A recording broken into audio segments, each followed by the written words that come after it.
क्या आप जानते हैं कि शरीर पर डर की क्या प्रतिक्रिया होती है? जब हमें किसी चीज़ को देखकर डर लगता है तो हमारा शरीर उस समय कैसा रिएक्ट करता है?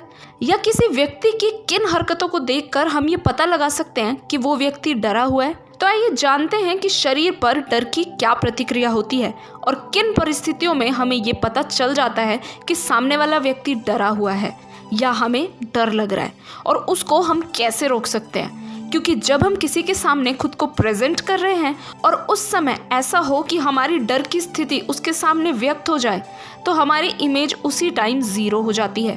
तो इसके लिए सबसे पहले ये जानना ज़रूरी है कि हमें खुद कैसे पता चलेगा कि हमारी किन हरकतों से सामने वाला व्यक्ति ये नोट कर सकता है कि हम डरे हुए हैं या हमें डर लग रहा है। क्योंकि डर हमेशा ऐसा नहीं है कि भयानक चीज़ों को देखकर ही लगता है। कभी कभी डर लगने के और भी कई अन्य कारण होते हैं। जैसे किसी नए काम को शुरू करने से पहले भी हमें डर लगता है। किसी डरावनी चीज़ को देख करके तो डर लगता ही है, लेकिन कहीं पर खुद को प्रेजेंट करने में जो हेजिटेशन है वो भी डर के रूप में ही सामने व्यक्त हो जाती है। तो इन सब को हम कैसे कंट्रोल कर सकते हैं और इन सब को कैसे पहचान सकते हैं कि व्यक्ति कितना कॉन्फिडेंट है या कितना डरा हुआ है, यही जानेंगे।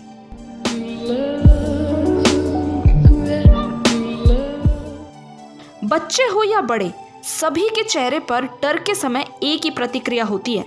इसका मतलब ये हुआ कि प्रकृति ने हमारे शरीर को एक सीमा तक ही डर का मुकाबला करने की शक्ति दी है। हाँ, ये शक्ति भी हमारे शरीर के अंदर से ही जन्म लेती है, लेकिन इसे अर्जित करने के लिए बाहर के माहौल का बहुत बड़ा योगदान होता है। शरीर का कांपना, आंखें फैल जाना, मुंह का सूख जाना और दिल की धड़कन का बढ़ जाना, ये सभी लक्षण हैं डर के।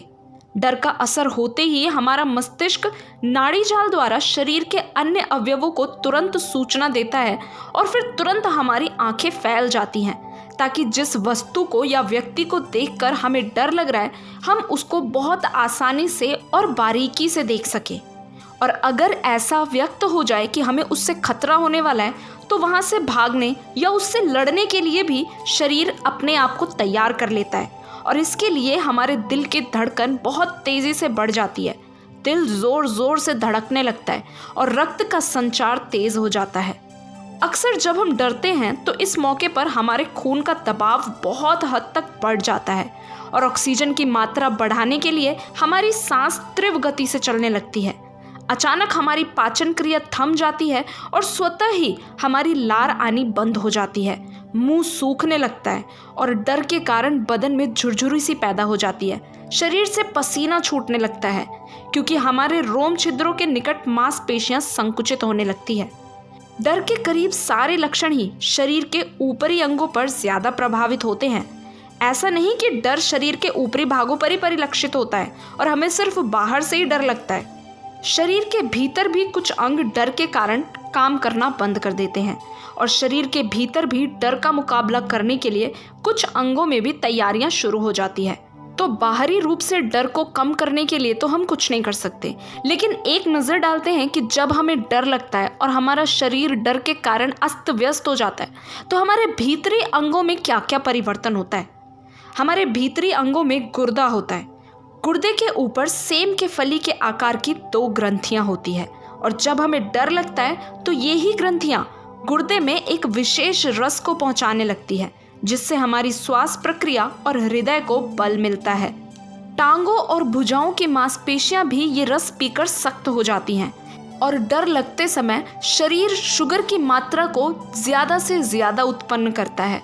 इस समय हमारे शरीर में शर्करा सबसे ज़्यादा उत्पादित होता है और बहुत तेज़ी से होता है, और साथ ही पेट के अन्य तत्व भी अपना उत्पादन बढ़ा देते हैं, जो इस रस को गाढ़ा कर उसके बहने की गति को धीमा कर देता है। जिसके कारण ऐसा होता है कि डरे हुए व्यक्ति को बहुत ज़्यादा भूख प्यास लगती है, क्योंकि उसका शरीर उस समय बहुत ज़्यादा काम कर रहा होता है, ज़्यादा से ज़्यादा उत्पादन प्रोड्यूस कर रहा होता है और उसके शरीर से बहुत तेज़ी से पसीना बह रहा होता है, उसकी सांस लेने की प्रक्रिया तेज़ होती है, उसका रक्त बहुत तेज़ी से बह रहा होता है और उसके सोचने समझने की शक्ति भी उस समय बहुत कम होती है। वो व्यक्ति देखने में ऐसा लग रहा है कि वो कुछ नहीं कर रहा है, लेकिन अंदर से उसका शरीर बहुत तेज़ी से काम कर रहा होता है। हाँ, व्यक्ति पर डर की क्या प्रतिक्रिया होती है ये तो वही व्यक्ति जानता है अच्छे से, कि उसको क्या क्या और महसूस हो रहा है, क्योंकि यह तो इस बात पर निर्भर करता है कि डरपोक व्यक्ति किस किस्म का है। क्योंकि हर व्यक्ति के डरने के अलग अलग कारण होते हैं। कुछ व्यक्ति बस डरावनी बातें सुन के ही डर जाते हैं, जबकि कुछ व्यक्ति के सामने भूत आ जाए ना, वो तब भी उससे हिम्मत रखता है और नहीं डरता। लेकिन डरने की परिस्थिति पर भी निर्भर करता है कि वो कैसा रिएक्ट करेगा। अगर हमें किसी बात को सुनकर डर लगा है तो वो डर केवल हमारे मन में होगा। अगर हम किसी व्यक्ति को देखकर डर रहे हैं तो वो डर हमारे दिमाग में होगा। अगर हमें कोई परिस्थिति देखकर डर लग रहा है तो उस समय हमारा शरीर सबसे ज़्यादा अनस्टेबल होगा, हम शारीरिक रूप से डरे हुए होंगे। और अगर डर हमें खुद से लग रहा है या हम किसी चीज़ के ना होने से डर रहे हैं तो वो डर हमारे मन में होगा। उससे हमें कोई पसीना नहीं आएगा, कुछ नहीं आएगा, बस उसके बारे में विचार कर करके हम अपने दिमाग को थका लेंगे। तो डर जो है वो कई प्रकार के होते हैं और हर प्रकार के डर की अलग अलग प्रतिक्रिया होती है। तो सबसे पहले उस डर को रोकने के लिए ये ज़रूरी है कि अगर पॉसिबल हो तो हम उस डर वाले माहौल से दूर हो जाएं, ताकि हमारा मन इधर उधर कहीं बहले। यानी कि अगर हम किसी डरावनी चीज़ को देखकर डर रहे हैं तो हम वहाँ से साइड हो जाएं। अगर हमने कोई भूतिया मूवी देख लिया इसलिए हमें डर लग रहा है तो हम थोड़ा सा भगवान की शरण में चले जाएं। अगर ऐसा है कि हम कहीं इंटरव्यू देने गए हैं और हमें इस वजह से डर लग रहा है तो इसके लिए सबसे बेस्ट तरीका एक ही होता है कि उसके लिए हम ज़्यादा से ज़्यादा प्रैक्टिस करें, हर जगह पर खुद को इंट्रोड्यूस करें। क्योंकि वो डर नहीं होता, वो हेजिटेशन होता है, जिसको डर का नाम दे दिया जाता है। वो हेजिटेशन होता है कि हम अपने बारे में किसी सामने वाले को व्यक्त करते हुए डरते हैं कि कहीं उसे हमारी कोई बात बुरी ना लग जाए, या जो इमेज हम सोच कर गए हैं या ऑलरेडी उसने बना ली है अपने मन में, हम उससे कहीं नीचे ना गिर जाएं। इसलिए वो डर हमें लगता है। तो ये डर जो है वो प्रैक्टिस के साथ चला जाता है कि हमने 2 बार 3 बार 4 बार किसी के सामने खुद को इंट्रोड्यूस कर लिया, तो अब ये वाला डर तो हमें नहीं सताने वाला कि हम कैसे किसी के सामने खुद को इंट्रोड्यूस करेंगे या हम इंटरव्यू में कैसे जाएंगे। क्योंकि जब कोई नया बच्चा फर्स्ट टाइम इंटरव्यू देने जाता है तो चाहे वो घर से कितनी भी प्रैक्टिस करके गया हो, जब वो इंटरव्यूअर के सामने होता है ना तो उसके पसीने छूट ही जाते हैं। भले ही उसके माथे से पसीना नहीं आ रहा हो, लेकिन उसकी पीठ पसीने से तरबतर हो जाएगी। एक डरे हुए व्यक्ति को सबसे ज़्यादा पसीना उसके माथे पर और उसके पीठ पर आता है, क्योंकि ये दोनों भाग इंडिकेट करते हैं कि व्यक्ति कितना रेस्ट मूड में है या कितना स्ट्रेस मूड में है। जब हम सबसे ज़्यादा स्ट्रेस लेते हैं ना तो हमारा माथा दर्द होने लगता है, हमारी पीठ में अकड़न होने लगती है। इसका कारण यही है कि हमारा माथा और पीठ ये इंडिकेट करता है कि हम ज़्यादा स्ट्रेस तो नहीं ले रहे हैं, हम रिलैक्स मूड में हैं या नहीं। तो ये है कि अगली बार से जब भी आपको डर लगे तो घबराना नहीं है, क्योंकि जब हम अपनी बॉडी को रिलैक्स कर देते हैं तो हमारा डर अपने आप ही चला जाता है। अगर डर के कारण आपकी बॉडी अनबैलेंस हो रही है तो आप तेज़ तेज़ सांस लो, क्योंकि जब हमारी बॉडी अनबैलेंस होती है तो उसको बैलेंस करने का सिर्फ एक ही तरीका है कि हम उसे ज़्यादा से ज़्यादा ऑक्सीजन दें। क्योंकि जब बाहर के एनवायरनमेंट में से ऑक्सीजन हमारी बॉडी के अंदर जाएगा तो हमारे एनवायरनमेंट में क्या हो रहा है ये इन्फॉर्मेशन ऑक्सीजन हमारे माइंड को पहुँचाएगा।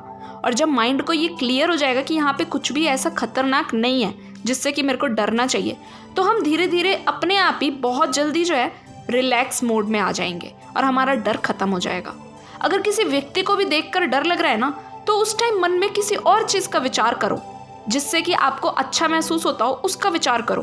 तो इससे ऐसा होगा कि आप उस व्यक्ति से डर कर कुछ और ज़्यादा बुरा रिएक्ट नहीं करोगे और उस डर से भी ओवरकम कर लोगे। अब क्योंकि शरीर तो अपनी प्रक्रिया को अपने आप ही समाप्त करेगा, लेकिन हम उसको कम कर सकते हैं ताकि सामने वाले व्यक्ति के सामने हम मजाक का पात्र ना बने। हम उस टाइम कुछ ऐसा मिसबिहेव या मिस रिएक्ट ना कर दें कि लाइफ टाइम वो हमारे ऊपर एक टैग लग जाए कि फर्स्ट टाइम मैं जब इससे मिला था ना इसने तो डर के मारे ऐसा कर दिया। ऐसा ना हो, इसके लिए हम उसको ओवरकम कर सकते हैं। और इसके लिए सबसे बेस्ट तरीका यही है कि जब भी हमें लगे कि हमें बहुत डर लग रहा है तो हम अच्छी चीज़ों का विचार करें और तेज़ तेज़ सांस लें, ज़्यादा से ज़्यादा ऑक्सीजन बॉडी के अंदर पहुंचाने की कोशिश करें ताकि हमारा बॉडी जल्दी से स्टेबल हो जाए और अच्छे विचार सोचने के कारण हमारा माइंड भी रिलैक्स फील करे। अगर आपको ये वीडियो पसंद आई हो तो प्लीज़ इसे लाइक करें, शेयर करें और अगर आप चैनल पर नए हैं तो सब्सक्राइब करना बिल्कुल ना भूलें। आपसे फिर मिलेंगे एक और न्यू फैक्ट लेकर, तब तक के लिए देखते रहिए फैक्ट है।